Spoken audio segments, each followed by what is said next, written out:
Olá pessoal, meu nome é Itamar Bernardo, eu sou discente na disciplina de Projeto e Análise de Algoritmos, ministrada pelo professor doutor Álvaro Álvares de Carvalho César Sobrinho, na UFAP.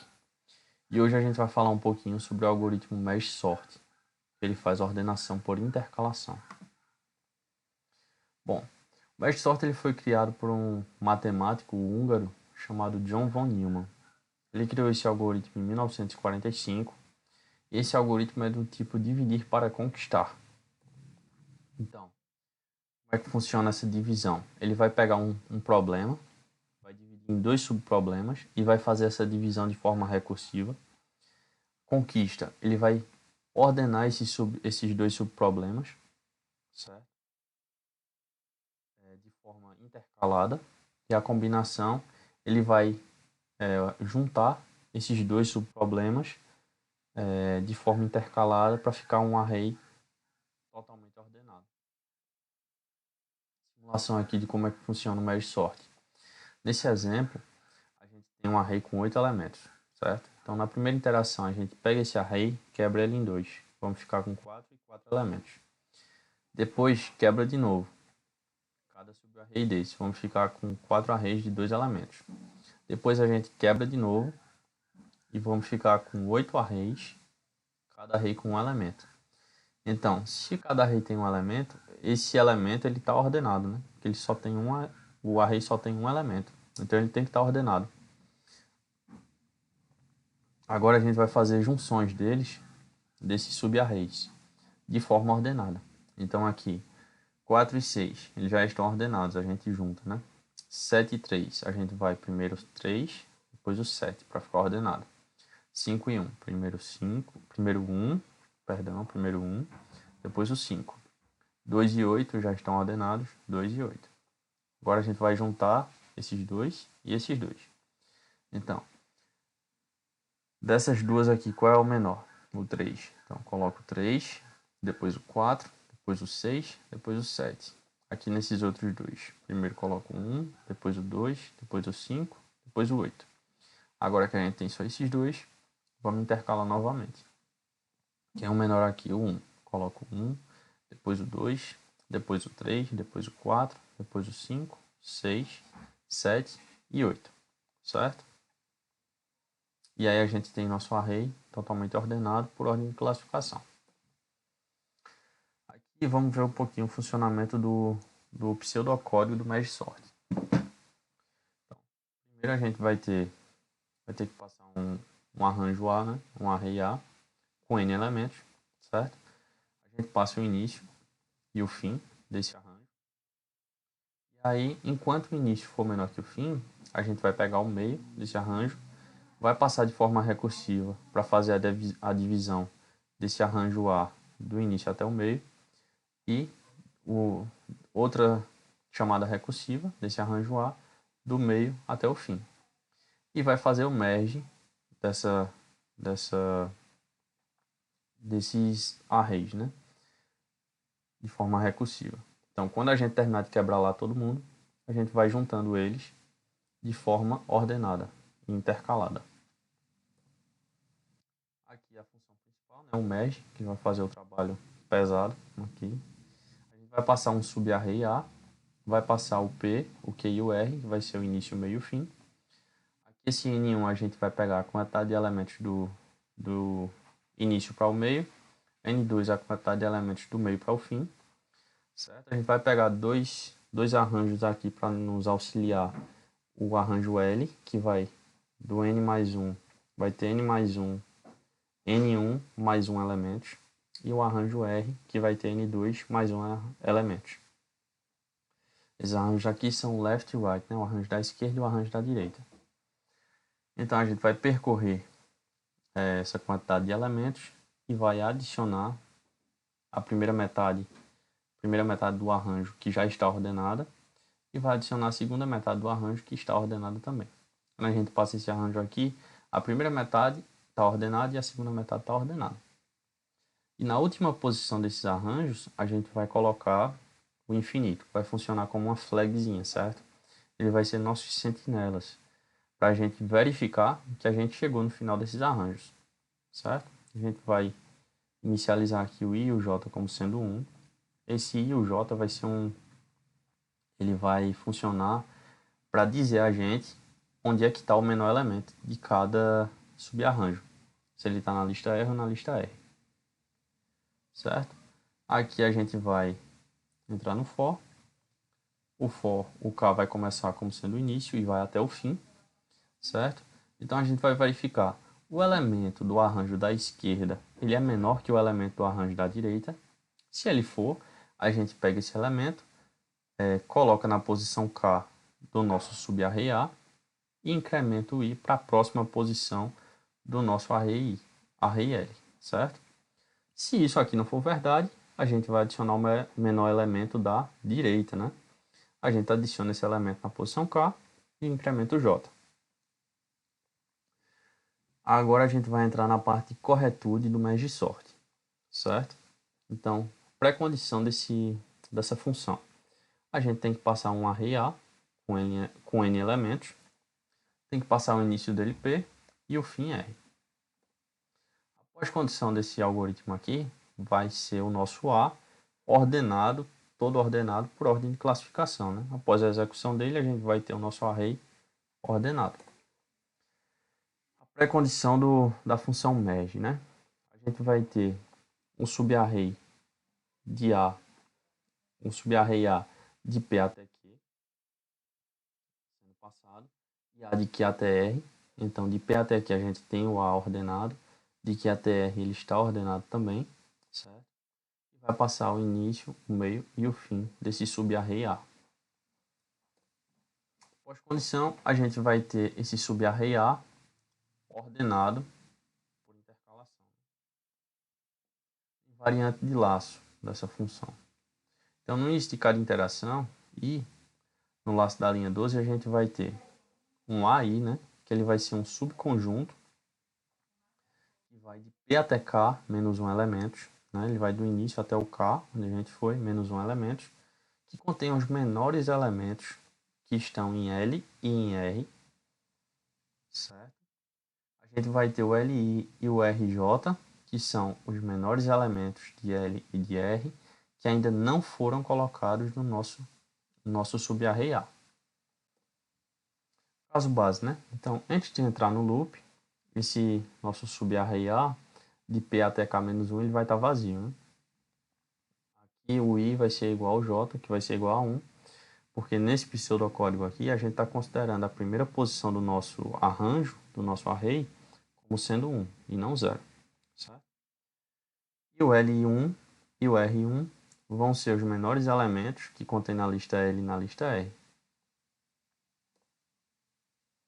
A hipótese de indução, né? Suponha que essa invariante que a gente definiu, ela seja verdadeira para alguma interação I. Então, pela nossa hipótese de indução, a gente sabe que se o LI for menor ou igual ao RJ, quer dizer que a pilha de elementos da esquerda, vamos pensar como se fosse duas pilhas de cartas, certo? Então, na pilha da esquerda de cartas, a gente tem um conjunto de cartas ordenados. Na pilha da direita também, um conjunto de cartas ordenados. E a gente quer juntar essas duas pilhas de cartas de forma que a gente tenha uma pilha só de cartas toda ordenada, né? Então, se o elemento da pilha da esquerda de cartas for menor que o elemento da pilha da direita, a gente vai retirar ele, vai botar ele no nosso array de cartas ordenado, né? E vai fazer o incremento dele para a posição da próxima carta da pilha da esquerda, certo? Então a gente vai ter o nosso arranjo A, nosso subarranjo A, como contendo K menos P elementos, né? Que são os menores elementos da lista L e da lista R. A gente vai ter o LI e o RJ, que vão ser os menores elementos da lista L e R, que ainda não foram colocados no nosso subarranjo A. E aí, ao entrar nessa linha 13, aqui, o A ele vai conter K menos P mais 1, como sendo os menores elementos em ordem de classificação, né? A gente já inseriu eles. E aí a gente vai incrementar o I e o K para restabelecer o laço para a próxima interação. A mesma coisa vai se aplicar se a gente tiver o inverso, né? Se a gente tiver o o LI sendo maior que o RJ, então lembra lá da pilha de cartas. Lembra lá da pilha de cartas. Então, dessa vez, a pilha da direita ela está com a carta menor. Então, o que a gente vai fazer? Retirar essa carta da pilha da direita, inserir ela no nosso subarranjo A e vai incrementar para a próxima carta da pilha da direita, né? A única diferença aqui é que a gente vai incrementar o J ao invés do I, né? E a finalização. A gente vai ter a finalização do algoritmo quando o K for igual ao R, né? Então, quer dizer, a gente percorreu todos os elementos do início até o fim. Isso vai acontecer, vai chegar em algum momento, porque esse R e esse P são finitos, né? Em algum momento a gente vai ter a execução desse laço. E aí, quando a gente tiver a execução desse laço, o nosso subarranjo A ele vai conter R menos P mais 1, menores elementos de L e de R em ordem classificada, né? E todos os elementos, exceto os dois sentinelas, aqueles infinitos lá que a gente colocou, com nossas flags, eles foram copiados de volta para A. Então a gente tem o nosso subarray ordenado de forma intercalada. Agora a gente vai entrar aqui na parte da complexidade do merge sort, certo? Para a gente definir a complexidade dele, como ele é um algoritmo recursivo, a gente vai ter que definir a recorrência dele. Então, avaliando aqui a função merge sort, a gente chega aqui a cada interação, né? Ele vai pegar o nosso arranjo A e vai dividir por 2. Então, a recorrência dele vai ser T de n sobre 2. Pega a quantidade de elementos e divide por 2. Novamente, ele vai pegar para outra metade do nosso arranjo, T de n dividido por 2. E aqui o merge, ele vai fazer merge para n elementos, né? Como a gente tem dos n elementos que a gente passar nesse arranjo. Então, como o tempo de execução dessa recorrência, a gente pode chegar nessa função aqui. 2t de n sobre 2 mais 1 para n maiores que 1 e um constante c para n igual a 1. Agora a gente vai definir o palpite pelo método da árvore de recursão. O que é que acontece no merge sort? Vamos lembrar, né? Primeiro a gente tem um problema maior e a cada interação a gente vai dividir esse problema por 2, né?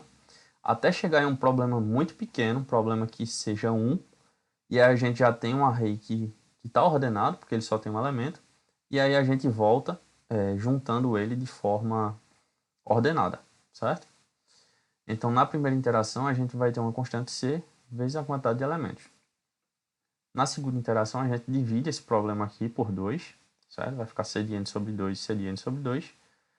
Na terceira interação, a gente divide novamente, vai ficar c de n sobre 4, 4 vezes, e assim sucessivamente até a gente chegar aqui no final e ter apenas n elementos, cada array contendo um elemento, né?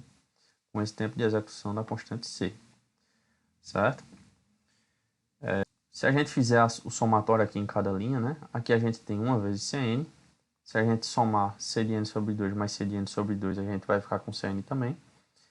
E se a gente fizer aqui c de n sobre 4 vezes 4 vezes, vai ficar com cn também, até n vezes, até a gente chegar aqui no final, que a gente vai ter ncs e vai ser c de n também, esse custo dessa linha, né? Agora a gente pode observar aqui que na primeira linha, a gente pode observar que o n ele pode ser escrito como n sobre 2 elevado a zero, né? Essa partezinha aqui do n. Esse n sobre 2, na segunda interação, pode ser escrito como n sobre 2 elevado a 1. A terceira interação, n sobre 2 ao quadrado. A quarta, n sobre 2 à terceira. E assim vai, até a gente chegar nessa última interação aqui, que a gente só tem um elemento em cada array, que vamos ter n sobre 2 elevado a k. Se a gente só tem um elemento, então n sobre 2 elevado a k tem que ser igual a 1, né? E aí, fazendo a multiplicação aqui, mesmo pelos extremos, a gente vai ter que o n vai ser igual a 2 elevado a k. Vamos aplicar o logaritmo de 2 nesses dois lados. Então, a gente vai ficar com log de n na base 2 é igual a log de 2 elevado a k na base 2. Pelas propriedades do logaritmo, a gente pode passar esse expoente k aqui para frente do log e resolver o log de dentro. Então, log de 2 na base 2 vai ser 1, né? Vai ficar 1 vezes k, que dá o próprio k, que vai ser igual ao log de n na base 2. Isso aqui vai ser a nossa altura. A altura da nossa árvore de recursão. Então, se a gente tem como altura log de n na base 2 e como base aqui n elementos, a gente pode definir como um bom palpite aqui do nosso tempo de execução, para o pior caso BO, como sendo n vezes o log de n na base 2. Esse é o nosso palpite utilizando o método da árvore de recursão, nosso tempo de execução. Agora a gente vai provar esse palpite definido na árvore de recursão pelo método da substituição. Então, primeiro para o caso base, vamos provar. O caso base é quando n é igual a 1. Então, a gente tem aqui a nossa recursão no merge sort, que é t de n igual a 2t de n dividido por 2, mais 1. E aqui a gente tem nosso palpite. Vamos multiplicar ele por uma constante k, de n vezes log de n na base 2, certo? Então, a gente tem nossa recursão aqui e vamos aplicar o nosso palpite dentro da recursão. Então, ele tem que ser menor ou igual, aplicando esse palpite dentro da recursão, a 2k vezes n dividido por 2 vezes log de n sobre 2 na base 2 mais n. Esse 2 com 2 aqui a gente pode cortar, vai ficar k vezes n. E aqui a gente pode separar esse logaritmo, como é uma divisão, a gente pode separar em duas subtrações, né? Vai ficar log de n na base 2 menos log de 2 na base 2. Log de 2 na base 2 é 1. A gente vai ficar com essa expressão aqui, multiplicando cada termo desse por k de n. A gente vai ficar com essa expressão aqui. Então a gente pode observar aqui que nosso palpite já apareceu, né? Aqui k de n vezes log de n na base 2. Então, para ele ser válido, toda essa expressão aqui ela tem que ser menor ou igual ao nosso palpite, certo? Como a gente está trabalhando com n igual a 1, se a gente fizer as substituições aqui, a gente vai ter que k vezes 1 vezes log de 1 na base 2 menos k vezes 1 mais 1 tem que ser menor ou igual a k vezes 1 vezes log de 1 na base 2. E log de 1 na base 2 vai ser 0, né? Porque 2 elevado a 0 dá 1. Então, fazendo as simplificações aqui, a gente vai chegar aqui 1 menos k tem que ser menor ou igual a 0. Isso vai ser válido para todo k que seja maior ou igual a 1, né? Então, se a gente botar 1, por exemplo, aqui vai ficar 1 menos 1, 0, que é menor ou igual a 0. 0 é igual a 0, está satisfeito. Se a gente botar um número maior que 1 aqui, por exemplo, 2, vai ficar 1 menos 2, menos 1, número negativo, negativo é menor ou igual a 0. Beleza, está satisfazendo. Agora a gente vai provar o nosso palpite pelo método da substituição, utilizando o passo indutivo, né? Quando n é maior que 1. Novamente, como a gente tinha feito lá no slide anterior, a gente vai ter nossa recursão aqui no merge sort, nosso palpite. Vamos substituir nosso palpite dentro da nossa recursão, fazer as devidas simplificações, multiplicações, né? Até chegar nisso aqui. Novamente, nosso palpite apareceu e a gente tem que dizer que essa expressão aqui tem que ser menor ou igual ao nosso palpite. E a gente pode observar aqui que isso vai ser verdade para todo k que seja maior que 1 e para todo n que seja maior ou igual a 2. Aqui a gente pode fazer como exemplo, para ficar mais intuitivo, substituir o k por 1 e o n por 2. Lembra, eles podem ter esses valores, né? Desses valores para maior. E aí, fazendo a substituição, a gente fica com 1 vezes 2 vezes log de 2 na base 2, menos 1 vezes 2 mais 2. Tem que ser menor ou igual a 1 vezes 2 vezes log de 2 na base 2. Isso dá 2 menor ou igual a 2. Para 2 é igual a 2, está satisfazendo, né? E aí, de acordo com esse passo indutivo aqui, a gente fazendo o método da substituição, a gente conseguiu provar que o nosso tempo de execução no pior caso, Big O, para esse algoritmo merge sort, ele é n vezes log de n na base 2. Agora a gente vai provar esse palpite pelo método mestre, certo? Para a gente provar pelo método mestre, ele tem que a nossa recursão ela tem que ter um formato específico, certo? A nossa recorrência. Então, a recorrência ela tem que ter esse formato aqui, para poder ser possível provar pelo método mestre. Então, t de n igual a vezes t de n sobre b mais f de n. Onde essas constantes a e b, o a tem que ser maior ou igual a 1, o b tem que ser maior que 1 e o f de n tem que ser assintoticamente positiva. Aqui embaixo a gente pode ver que a gente tem a nossa recorrência do merge sort, né? E a gente vê que se aplica no método mestre, né?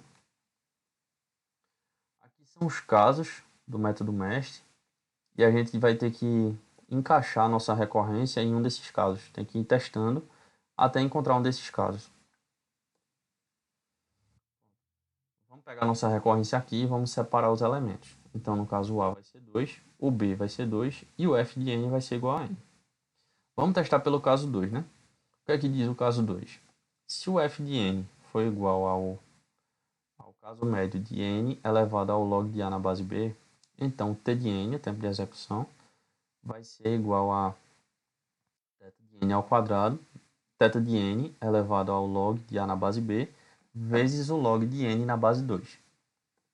Vamos testar aqui o caso 2, certo? Então, n de log de a na base b, né? O a é 2, o b é 2. Vai ficar n de log de 2 na base 2. Isso aqui dá 1, que vai ser igual a n. Então, a gente vê que se aplica, né? Esse n de log de a na base b é igual a n, e o nosso f de n é igual a n. Então, o caso 2 se aplica ao nosso caso de recursão, né? Portanto, como a gente tem aqui no nosso caso 2, o nosso tempo de execução vai ser o n log de n, vezes o log de n na base 2, que é o que a gente tem aqui. Então, a gente conseguiu provar pelo método mestre que o tempo de execução no caso médio, e no pior caso também, ele é n vezes log de n na base 2. Bom, aqui a gente encerra a nossa apresentação. Lembrando que a gente passou pelo entendimento do merge sort, pela análise da corretude e análise da complexidade, passando pelo método da árvore de recursão, pelo método da substituição e agora pelo método mestre. Obrigado.